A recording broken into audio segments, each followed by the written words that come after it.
सध्या मी श्रीनगर म्हणजे काश्मीरमध्ये असल्याचा मला आभास होतोय. का तर मी आता सध्या सातारा जिल्हा परिषदेच्या समोर उभा आहे. आज सभापती निवडी आहेत आणि अक्षरशः जसा कर्फ्यू लागतो ना तशी परिस्थिती आज सातारा जिल्ह्याच्या शहरामध्ये सातारा जिल्हा परिषदेमध्ये या ठिकाणी निर्माण झालेली आहे. नमस्कार, मी विकास भोसले. आपण पाहता यशवंत नगरी न्यूज. आज 4 एप्रिल 2026 आत्ता सकाळी 10 वाजता जिल्हा परिषदेमध्ये सभापतींच्या निवडी होणार आहेत. 20 मार्च रोजी झालेला जिल्हा परिषद अध्यक्ष आणि उपाध्यक्षाचा प्रचंड राडा पाहता आज पोलिसांनी तगडा बंदोबस्त या ठिकाणी लावलेला आहे. आणि विशेष म्हणजे पोलिसांच्या जवळजवळ ज्या जॅकेट प्रूफच्या ज्या कार असतात ना, ज्या मोठ्या गाड्या असतात, त्या जवळजवळ 6 ते 7 गाड्या या पुण्यावरून मागवलेल्या आहेत. आणि 100 मीटरपर्यंत कुणालाही आत एंट्री नाही.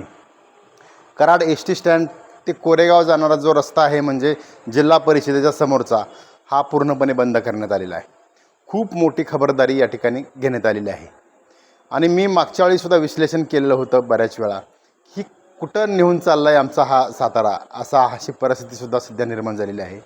जसा कर्फ्यू असतो, जसा तुम्हाला काश्मीरमध्ये कर्फ्यू दिसतो, पश्चिम बंगालमध्ये जसा कर्फ्यू अनुभवला तसा कर्फ्यू आम्ही आता अनुभवतो आहे. 10 वाजता आम्हाला पत्रकारांना आत एंट्री देणार आहेत. त्यावेळी मी तुम्हाला विस्तृत विश्लेषण सांगणार आहे. मग त्याच्या आत्ताची परिस्थिती काय ती मला सांगणार आहे. भारतीय जनता पार्टीच्या विरोधात राष्ट्रवादी आणि शिवसेना हे एकजुटीनं या ठिकाणी आलेले पुन्हा एकदा दिसते. सध्या भाजपचे सगळे उमेदवार जे आहेत ते कास इथं काल दुपारी त्यांनी शिफ्ट केलेले आहेत. ते आता काही वेळामध्ये येतील हॉटेल फर्नला.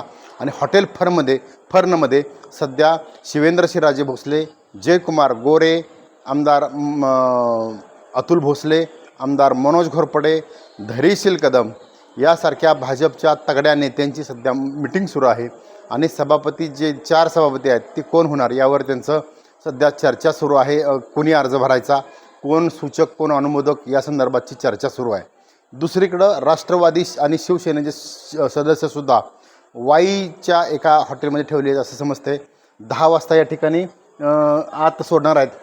म्हणजे साधारणतः अर्ज भरणार आहे 10 वाजता आणि 11 वाजता प्रोसेसला सुरू होईल.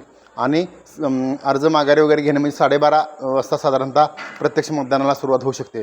मात्र आत्ताची अपडेट अशी आहे की सध्या पोलिसांनी तगडा बंदोबस्त लावलेला आहे. एका बाजूला हॉटेल फर्न येथे मिटिंग सुरू आहे, दुसऱ्या बाजूला वाईमध्ये राष्ट्रवादी आणि शिवसेनेची ही नेत्यांची बैठक सुरू आहे. मात्र असं शक्यतासुद्धा आहे की महायुतीच्या माध्यमातून मुख्यमंत्री देवेंद्र फडणवीस या संदर्भात योग्य ती तोडगा काढून पुन्हा एकदा महायुती एकत्र येते का काय, म्हणजे अशी सुद्धा शक्यता या ठिकाणी निर्माण झालेली आहे. कारण राजकारणात कधी कोण कोणाचा शत्रू नसतो, कोण कोणाचा मित्र नसतो. अशाच पद्धतीनं सातारा जिल्ह्यामध्ये सुद्धा महायुती अनपेक्षितपणे सुद्धा एकत्र येऊ शकते अशी शक्यता आहे. मी वेळोवेळी तुम्हाला अपडेट देत राहीन. पाहत राहा यशवंत नगरी न्यूज.